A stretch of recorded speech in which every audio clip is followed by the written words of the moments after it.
in introducing this session, I'd like to explain briefly how it developed and about my own feelings about it. I originally agreed to prepare an opening on the history of Zionism, as someone on the steering committee had suggested a session on Palestine, and given the fact that Chaim Weizmann, one of the founders of Zionism, had lived and worked in Manchester in the early 1900s, it seemed appropriate. Particularly, I think, in the current situation in Palestine-Israel and the existence of Jewish pro-Palestinian organisations. However, there was some concern expressed when learning of the proposed session that there was a risk of anti-Semitic accusations being made against the conference and its organisers, and also that some Zionists might be attracted to the conference. And so some people wanted the session withdrawn. It was then decided to change the title of the session, to which, although I agreed, I wasn't terribly happy about it. Because it really doesn't bother me whether Zionists are attracted, and for all I know, we may have them in the room. I hope not, because things are much nicer when they're not there, but, you know, you don't know these things. But as activists, which I'm presuming we all are, campaigning for peace, for social justice, against weapons and everything else, we work in a very hostile environment, given that we live in a capitalist society, and we are going to come up against our enemies at every turn, whether we're marching, demonstrating, letter writing, or whatever it is. They will be there. We have never been afraid in the past to take them on, and nor should we be, because if we are, we may as well go home now and just put the telly on.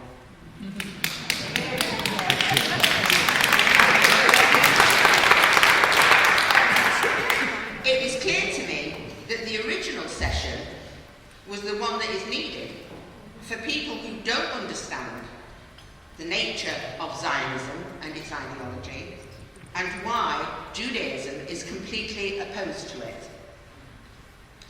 I myself am not at home with presenting a paper on the Jewish left, as I've never organised my activities in any Jewish organisation, only in political ones, with people who share my political perspective. Also, it became clear that there wasn't really a Jewish left movement once Jewish immigrants became settled and had become established. What developed were a large number of Jewish activists on the left involving themselves in struggle with other working class activists and anti-fascist fighters. But for the purposes of this opening and time constraints, I shall only include a few specific areas of political activities.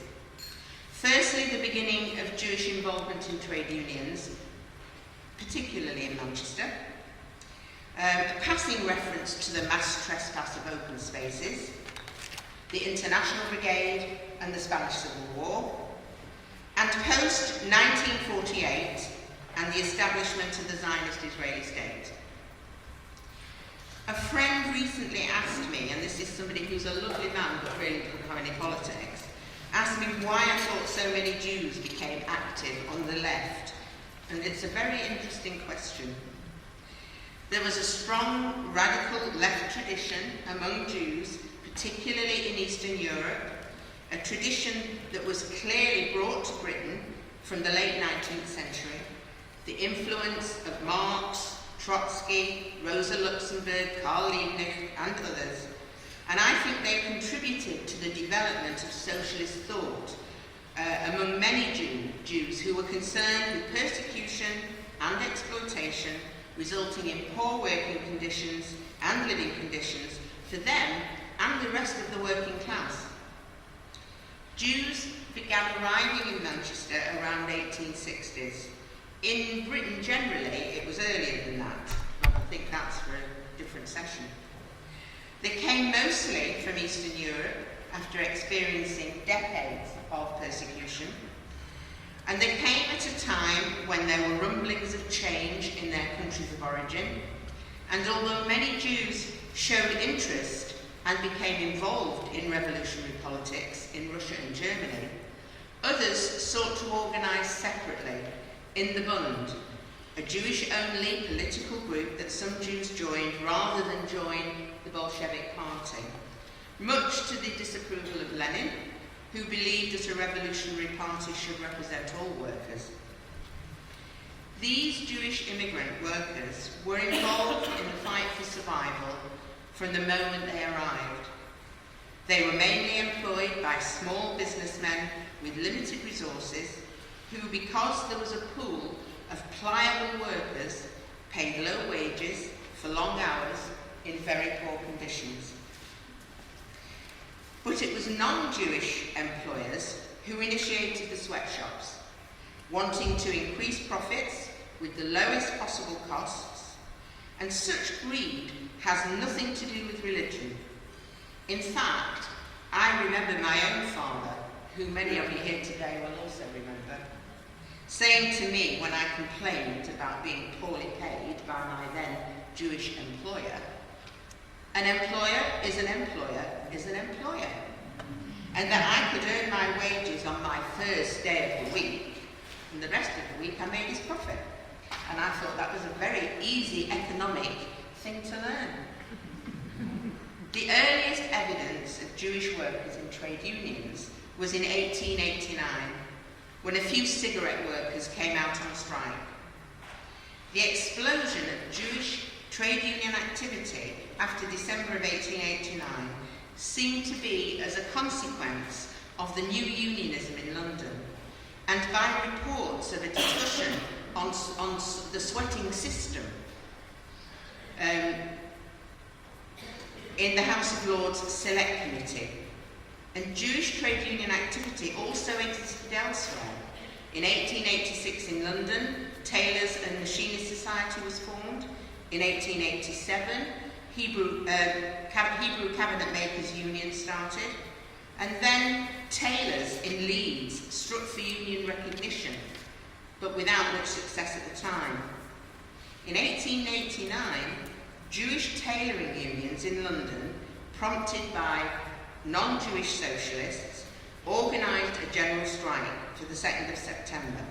They were impatient at the delay of the Select Committee report on sweating, and the victims of sweating decided to take action in search of a 12-hour working day, trade union rates, and the abolition of home working. 6,000 Jewish workers from over 120 workshops received moral and financial support from non-Jewish unionists and socialists. In Manchester, Jewish trade unionists received support from non-Jewish and Jewish middle classes.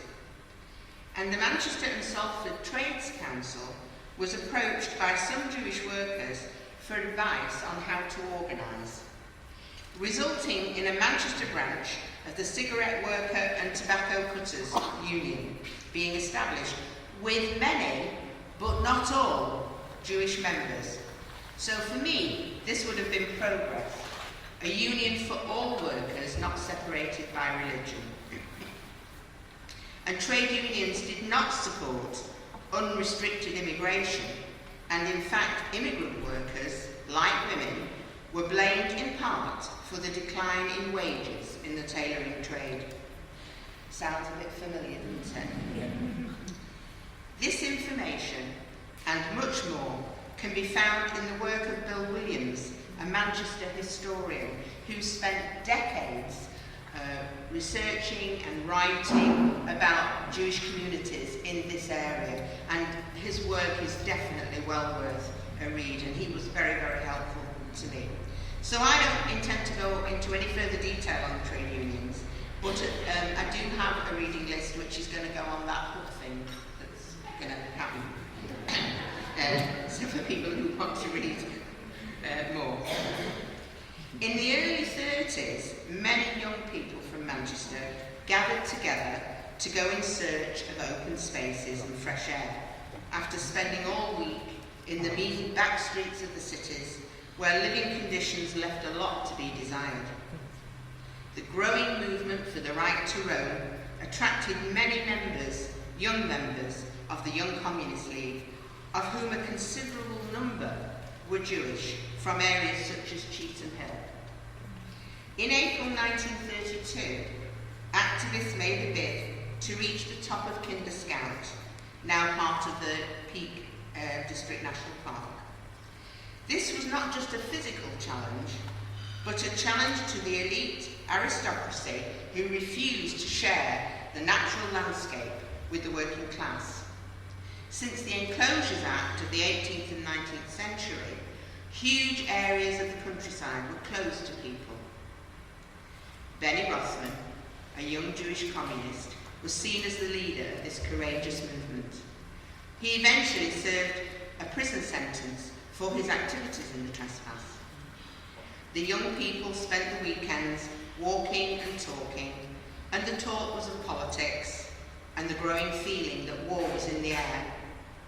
In those early 30s, so many Jewish young people were members of the Young Communist League and the Communist Party of Great Britain because it was the organisation locally that was fighting fascism.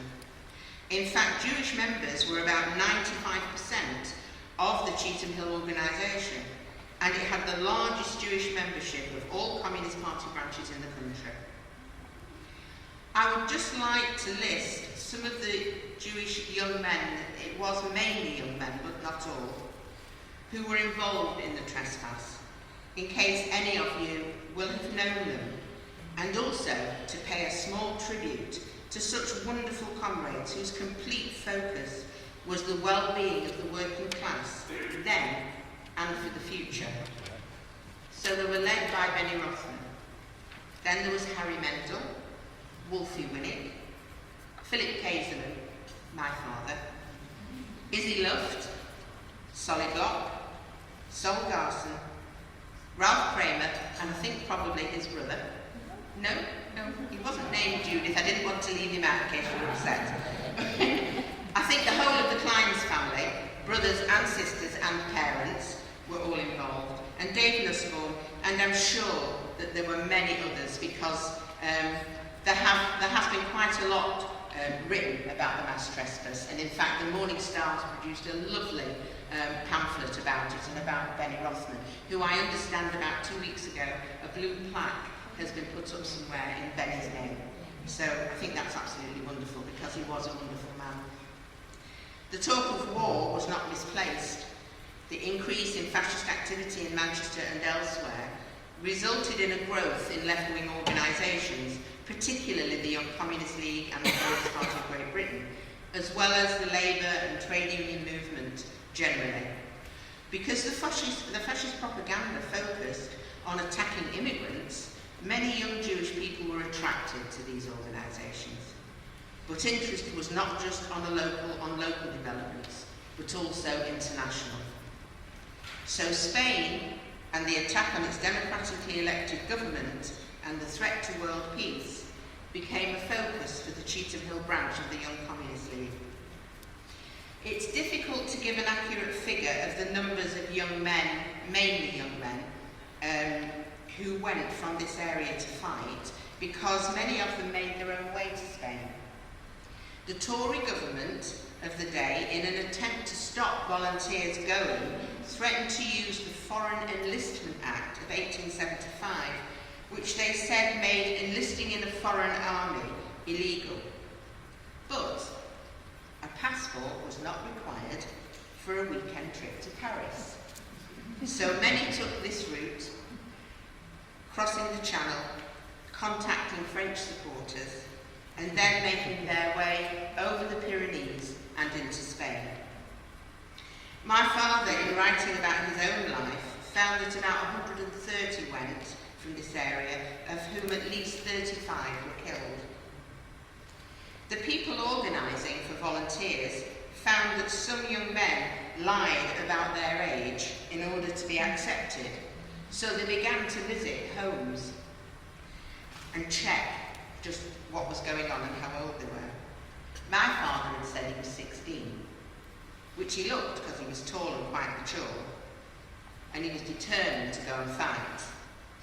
My grandmother was horrified and told the organisers, "He's only 14 and you can't take him." It was at this point he joined the Cheetham Hill branch of the Young Communist League, going on the streets to collect food and money and medical supplies to be sent to Spain. And I remember much later when I was a teenager learning that our next door neighbour, Cyril Rosenfield, had had a brother Monty who died in Spain, aged about 21. There is a lot written about the Spanish Civil War, and I would recommend that people read more, as it was an important time in our history. Of course, the war in Spain was the precursor to the war in the rest of Europe. Although before the actual declaration of war, political activists, communists, socialists, trade unionists, as well as gypsies and the mentally ill, were already being incarcerated in camps, something that is not often acknowledged, promoting the belief that only the Jews suffered in the Holocaust. Of course, there are no words to describe adequately the enormity of the Holocaust. And there's no doubt in my mind that the quota system used by Britain and the United States to regulate the number of refugees entering cost thousands their lives. In recent years, Manchester has seen the existence of Jewish left organisations. There was, for a time, a branch of the Jewish Socialist Group, and more recently, a branch of Jews for Justice for Palestine. But they don't seem to have been sustainable long term. Is that because if you organise a group with a particular political leaning, but base it on a common denominator of religion, it won't last? Possibly. And maybe some people will have some ideas about that in the discussion. Even with secular political organisations, differences will be expressed. But perhaps what makes them durable are the basic principles and philosophy that draw people together in the first place. With the ending of the war and the relief felt amongst so many Jewish families that the threat to them was over, in my opinion, major political mistakes were made. The Communist Party began to phase out a lot of its political education, which had always been an important feature of its work, unlike the Labour Party. In fact, there were those who recommended potential young activists attend communist education classes and then join the Labour Party. By 1948, the void left by the lack of Marxist education was unfortunately filled by the Zionists, actively encouraging Jews to support the new state of Israel, particularly financially. And I remember well the little collecting box with the Israeli flag on it being kept in the many homes of my friends, with their parents putting money in every week when they got paid. It was collected monthly by a man who recorded in a book how much was in the tin, always wanting more from those working class families who were already struggling to make ends meet. I didn't understand the significance of those Jewish National Fund tins until many years later, when I remembered that there had never been one in my home. My father had sent the collector off with a flea in his ear on more than one occasion. Many Jews, like my own mother, never learned about the ideology of Zionism. They felt emotional about Israel. Wrongly, I believe, that it was a refuge to run to if the fascists re-emerged in any serious way. I've always believed that the only way to deal with anti-Jewish bigotry is to fight racism in all its forms, uniting all progressive forces, no matter who the victims of the moment are.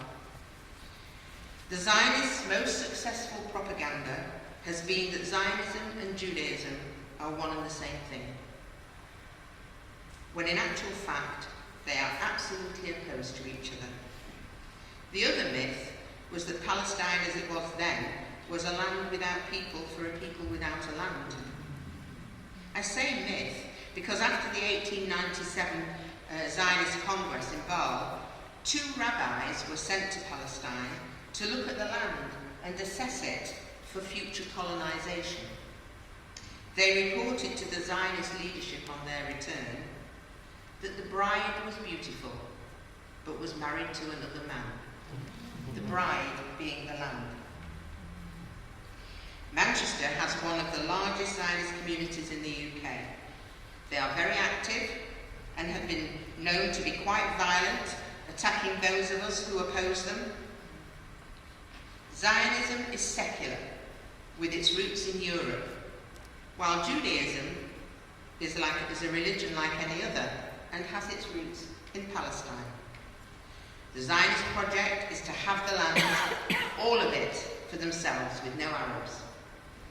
Their failure has been to encourage all Jews to move to Israel.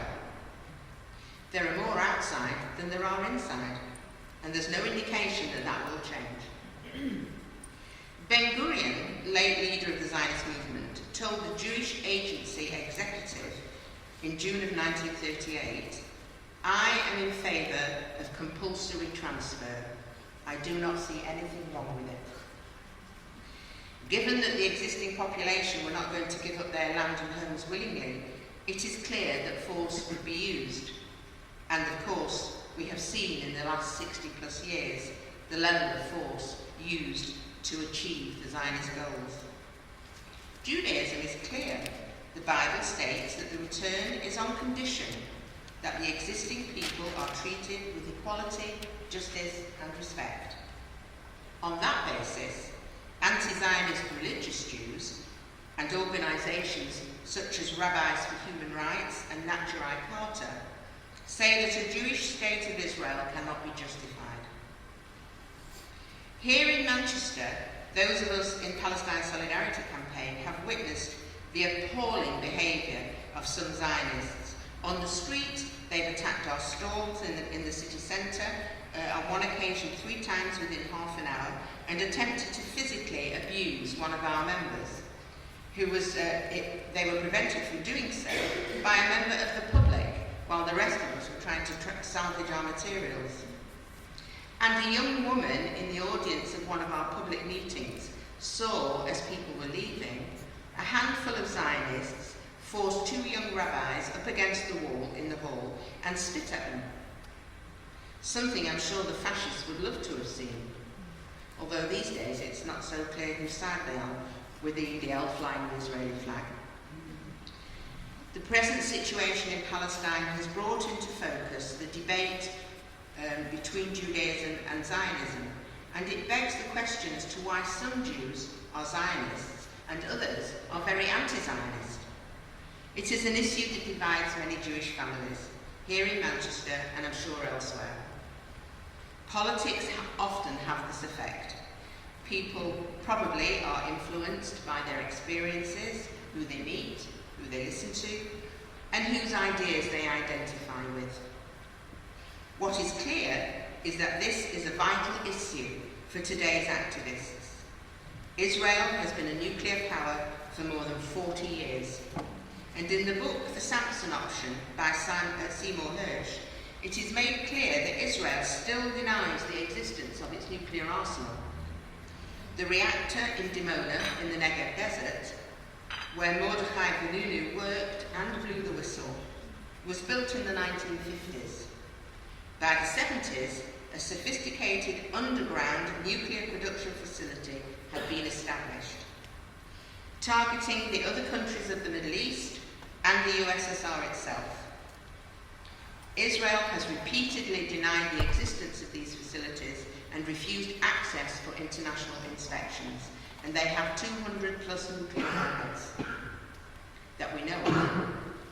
And with the current situation with Iran and the US and the UK willing to give the green light to Israel to attack whenever it suits the imperialist powers, we can see the absolute real threat to world peace. In order to argue for peace in the Middle East, Israel's racism and violence towards the Palestinians must be confronted, and the myths surrounding them debunked, here in Manchester and everywhere else in the world.